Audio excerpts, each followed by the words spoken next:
Hello, আসসালামু আলাইকুম। আমি আছি তোমাদের সাথে ফরিদ ভাই। আজকে আরো একটি আমরা ফাউন্ডেশন ক্লাস নিয়ে তোমাদের সামনে হাজির হয়েছি। ঠিক আছে? ফাউন্ডেশনের সবথেকে বড় ভয় থাকে ৩য় অধ্যায়। ঠিক আছে? ৩য় অধ্যায় নিয়ে আমাদের মাঝে সবথেকে বেশি ভয় থাকে হচ্ছে ফাউন্ডেশনের ৩য় অধ্যায়। যে ৩য় অধ্যায়ে আমাদের ম্যাথগুলো অথবা প্রমাণগুলো সবথেকে বেশি ভয় লাগে। যার কারণে আমরা অনেক সময় অনেকেই কি করি ৩য় অধ্যায় বাদ দিয়ে দিই। ঠিক আছে? কিন্তু ৩য় অধ্যায়ের মতো মজার অঙ্ক আর একটিও নেই। আর ফাউন্ডেশনের সবথেকে কঠিন এবং মজার অধ্যায় হচ্ছে ৩য় অধ্যায়। ঠিক আছে? তো আজকে আমরা ৩য় অধ্যায় তোমাদেরকে একবারে কি করার জন্য ফুলফিল ভাবে তোমাদের একবারে এই যে মাথার যে চিন্তা থাকে যে আসলে ৩য় অধ্যায়কে আমি করতে পারবো কি না। ঠিক আছে? তো সেই চিন্তা থেকে তোমাদের মুক্তি দেওয়ার জন্য আমরা ৩য় অধ্যায় ক্লাস নিয়ে আজকে তোমাদের সামনে হাজির হয়েছি। ঠিক আছে? আজকে ৩য় অধ্যায়ের যে ধরনের অঙ্কগুলো আসে সেই ধরনের অঙ্কগুলো তোমাদের ক্লিয়ার করব ইনশাআল্লাহ। ঠিক আছে? তো সম্পূর্ণ ক্লাসটি দেখো। কথা হচ্ছে যে ৩য় অধ্যায়ে তোমার বেশ কিছু প্রমাণ আছে, সূত্রের প্রমাণ। ঠিক আছে? সূত্রের প্রমাণগুলো বড়। ঠিক আছে? যার কারণে আমি মনে করি কি সূত্রের প্রমাণগুলো না করলেও চলবে। সূত্রের প্রমাণগুলো খুবই কম আসে, ম্যাথ বেশি আসে। আর এই ফাউন্ডেশনের সবগুলো অধ্যায়ের থেকে ৩য় অধ্যায়ে কি ম্যাথ আসে। ঠিক আছে? আর পরবর্তীতে যে আরো একটা দুইটা অধ্যায় আছে সেগুলো থেকে ম্যাথ না আসে বললেই চলে। আর ৩য় অধ্যায়ে যে প্রমাণগুলো আছে সেগুলো নিয়ে মাথা ঘামানোর কোনো দরকার নেই, সেগুলো একবারই না আসে বললেই চলে। ঠিক আছে? আর আসলেও ওই অত বড় প্রমাণ আমি মনে করি তোমাদের না করাই যথেষ্ট। ঠিক আছে? আমি নিজেও প্রমাণ করি নাই। ম্যাথগুলো দেখো, ম্যাথগুলো খুবই ইজি এবং খুবই মজার অঙ্ক।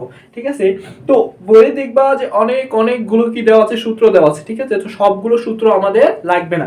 আমি এখানে কয়েকটা সূত্র লিখেছি। এই সূত্রগুলোর দ্বারা আমরা মোটামুটি যতগুলো অঙ্ক আছে যেগুলো কি সালে আসে বা পরবর্তীতে তোমাদেরও আসার সম্ভাবনা সব থেকে বেশি, এই কয়েকটা সূত্রই পড়লেই তোমাদের কি হয়ে যাবে।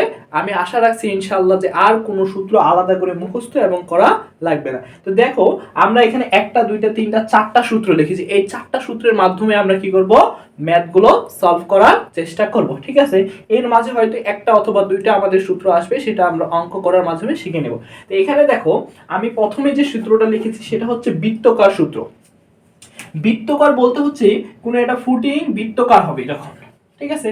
কোনো একটা যখন ফুটিং বা তোমার কি সেই ফুটিং এর ভার বহন ক্ষমতা যখন আমরা বের করব তখন সেই ফুটিং যদি কি হয়, বৃত্তকার হয়। ঠিক আছে? তো সেই বৃত্তকার কলাম বা ফুটিং এর ক্ষেত্রে আমরা এই সূত্র ইউজ করব। দ্বিতীয় বর্গাকার, তৃতীয় আয়তকার, আর চতুর্থ যেটা সেটা অনুমোদনযোগ্য ভার বহন ক্ষমতা। তাহলে প্রথমে বৃত্তকার কলমের জন্য আমরা কি কিউ এফ থেকে কি সর্বোচ্চ, কিউ এফ থেকে কি সর্বোচ্চ ভারবহন ক্ষমতা। এই সর্বোচ্চ বৃত্তকার কলামের ভিতরে বা বৃত্তকার ফুটিং এর কি বৃত্তকার ফুটিং এর সর্বোচ্চ কত ভারবহন ক্ষমতা করবে সেটা কিউ এফ। বর্গাকারে কত ভারবহন করবে সেটা কিউ এফ। আয়তকারে কত সেটা কিউ এফ। আর অনুমোদনযোগ্য পীড়ন কি যেটা কি চরম ভারবহন ক্ষমতা কি চরম ভারবহন ক্ষমতা। এই কিউ এফ কে যদি আমরা কি করি তার কি সহগ, নিরাপদ সহগ এফ এস দ্বারা ভাগ করি, সেহালে আমরা কি হবে অনুমোদনযোগ্য ভারবহন ক্ষমতা পাবো।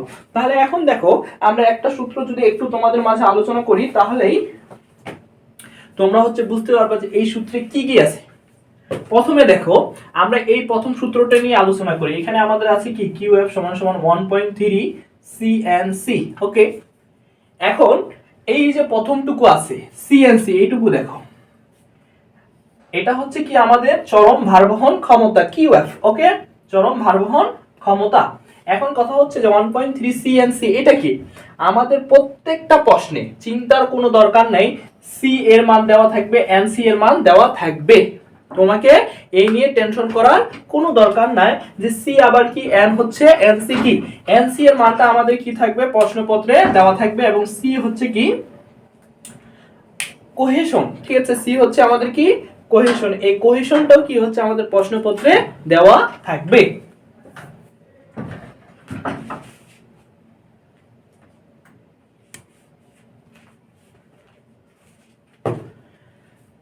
তাহলে আমাদের প্রথম যে অংশটুকু ছিল 1.3 সিএনসি, সি কি আমাদের কোহেশন। ঠিক আছে? কোহেশন। এই কোহেশন আমাদের প্রশ্নপত্রে দেওয়া থাকবে এবং এনসি, এনসি এর মানটাও আমাদের প্রশ্নপত্রে দেওয়া থাকবে। এগুলো কি সহগ। তারপরে চলে আসি gamma D F N Q. Gamma D F N Q কি আছে plus gamma D F N Q. ঠিক আছে? এই যে গামা, গামা কি একক ওজন। ঠিক আছে? গামা কি একক ওজন। এই যে ডিএফ, এই ডিএফটা হচ্ছে কি পরিমাণ গভীরতা হবে, ঠিক আছে, আমাদের ফুটিং এর গভীরতা কি, ঠিক আছে, ফুটিং এর গভীরতা যত ডিএফ এর মান তত। তারপরে আসে আমাদের কি এনকিউ। এনকিউ হচ্ছে কি একটা ধ্রুবক যে মানগুলো আমাদের প্রশ্নপত্রে দেওয়া থাকে, একটা অঙ্ক করলেই তোমরা হচ্ছে বিষয়টা আলো ক্লিয়ার হয়ে যাবা। তারপরে যেটা হচ্ছে যে 0.3 বিএন গামা, 0.3 বিএন গামা। এখানে 0.3 নির্দিষ্ট, এন গামা হচ্ছে কি একটা হচ্ছে কি সহগ, আর হচ্ছে কি বি হচ্ছে তার প্রস্থ, কি পরিমাণ প্রস্থ, ঠিক আছে, এই বিটা হচ্ছে তার প্রস্থ। তাহলে দেখো আমাদের যে জিনিসগুলো আছে সবগুলো মোটামুটি জানলাম, হচ্ছে কি সি হচ্ছে কোহেশন, এন কি হচ্ছে সহগ, গামা হচ্ছে একক ওজন, ডিএফ হচ্ছে গভীরতা, এন কিউ হচ্ছে গামা, এখানে এন গামা হচ্ছে কি তোমার হচ্ছে সহগ, বি হচ্ছে কি প্রস্থ, আর 0.3 হচ্ছে যেটা প্রশ্নপত্রে দেওয়া থাকে। প্রত্যেকটার ক্ষেত্রে দেখো এটার ক্ষেত্রে আলাদা কিছু আছে, কিছুই নেই, ঠিক আছে, এখানে খালি 0.3, দুইটা সূত্র একই, এই সূত্র আর এই সূত্রের মধ্যে কোনো পার্থক্য নাই, শুধু একটা জিনিসের পার্থক্য, এখানে 0.3 আছে বৃত্তাকারের ক্ষেত্রে 0.3, বর্গাকারের ক্ষেত্রে 0.4, তা বাদে আলাদা কোনো কিছুই নেই। তারপরে হচ্ছে আয়তকারে, দেখো আমরা বর্গাকারে হচ্ছে গোল পাই, আয়তাকারে হচ্ছে কি বর্গাকারে হচ্ছে কি সমান পাই, কিন্তু আয়তকারে কি হয় একটু আলাদা হয়, দৈর্ঘ্য এবং প্রস্থ কি হয় না সমান হয় না, যার কারণে কি হবে এই সূত্রটা একটু আলাদা, তবে হুবহু এক। দেখো 1.3 ছিল এখানে 1.3 নাই, সিএমসি ছিল এখানে সিএমসি আছে, এর সাথে 1 প্লাস 0.3, এখানে 1.3 ছিল এখানে 0.3, বিএল, বিএল হচ্ছে কি বি হচ্ছে প্রস্থ, আর এল হচ্ছে কি লেন্থ, হচ্ছে এল দৈর্ঘ্য, বি হচ্ছে প্রস্থ, ওকে, বি হচ্ছে প্রস্থ। তারপরে গামা ডিএফ ডিকিউ, আর হচ্ছে কি বি আর গামা, পরেরটুকু একই আছে, ঠিক আছে। তাহলে আমরা শুধু চেঞ্জ পাইলাম কতটুকু, শুধু এই বি বাই এল, বাকি সবকিছুই ঠিক আছে, 1 সাথে 0.3 গুণ করলে 1.3 আসে, ওকে।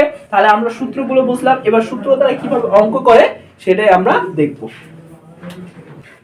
তাহলে চলো এবার হচ্ছে আমরা একটা ম্যাথ সলভ করি। দেখো আমি একটু হচ্ছে তোমাদের ম্যাথগুলো অনেক বড় আকারে লেখা থাকে, যার কারণে আমি হচ্ছে ম্যাথটা লিখলাম না, তোমাদের শুধু বই দেখে দেখে আমি ম্যাথটা সলভ করে দিচ্ছি। এখানে বলতেছি কি 2.25 আকারের বর্গাকার ফুটিং, ঠিক আছে। তো তোমাদের হচ্ছে কি এই যে বৃত্তাকার এবং হচ্ছে কি আয়তাকার, এই দুইটা থেকে বর্গাকারটা সব থেকে বেশি আসে, বর্গাকার সব থেকে বেশি আসে, তারপরে আসে কি বৃত্তাকার, বর্গাকার সব থেকে বেশি, বর্গাকার সব থেকে বেশি, বৃত্তাকার একটু কম, আর আয়তাকার আরো একটু কম, ঠিক আছে, সব থেকে বর্গাকারটা বেশি থাকে, বৃত্তাকারও থাকে তবে কম, আয়তাকার আরো কম থাকে প্রশ্নপত্রে, ঠিক আছে।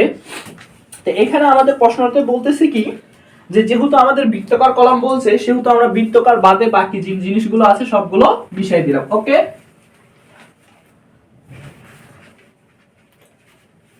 এখন আমাদের সর্বপ্রথম যে কাজ হবে, প্রশ্নে কি কি দেওয়া আছে সেই জিনিসগুলো আগে আমরা লিখব, ওকে। প্রশ্নে কি কি দেওয়া আছে, এখানে আমাদের কি দেওয়া আছে, সর্বপ্রথম বলতেছে যে 2.25 আকারের বর্গাকার ফুটিং এর গভীরতা, তার মানে 2.2 কি যে 2.25 আকারের বর্গাকার ফুটিং, তার মানে এখানে কি দেওয়া আছে 2.2 আকারের মানে হচ্ছে আমাদের কি দেওয়া আছে বি দেওয়া আছে কত 2.25, ওকে। তারপরে কথা হচ্ছে যে আকারের বর্গাকার ফুটিং এর গভীরতা হচ্ছে কি ডি দেওয়া আছে আমাদের কত 2.5 মিটার, 2.5 মিটার। এরপরে বলতেছে প্রতি একক ক্ষেত্রফলে গ্রহণযোগ্য ভারবহন ক্ষমতা নির্ণয় করো। আমাদের কি বলছে, গ্রহণযোগ্য ভারবহন ক্ষমতা আর অনুমোদনযোগ্য ভারবহন ক্ষমতা একই, সেটা হচ্ছে আমাদের কি QA ইকুয়াল QS ইকুয়াল হচ্ছে কি QF ডিভাইডেড বাই হচ্ছে কি FS, ওকে। তো তারপরে বলতেছে মাটির কোহেশন আমরা কি জানলাম, সি সমান দেওয়া আছে আমাদের কত 15,000। তারপরে দেওয়া আছে একক ওজন হচ্ছে কি গামা, যেটা দেওয়া আছে আমাদের কত 17,000 কেজি পার মিটার কিউব। তারপরে দেওয়া আছে আমাদের নিরাপদ সহগ FS ইকুয়াল দেওয়া আছে কত 3, ঠিক আছে। তারপরে দেওয়া আছে NC দেওয়া আছে 25.3, NQ দেওয়া আছে 12.8, আর গামা দেওয়া আছে 9.7, ঠিক আছে। দেখো সবগুলো মান দেওয়া আছে, আমাদের শুধু কি বের করতে হবে কিউ এফটা বের করতে, কিউ এফ বের করলে আমরা কিউ এ বা নিরাপদযোগ্য ভারবহন ক্ষমতা বের করতে। তাহলে এখান থেকে দেখো আলাদা কোনো কিছুই মান আমাদের জানা নাই, সবগুলো দেওয়া আছে।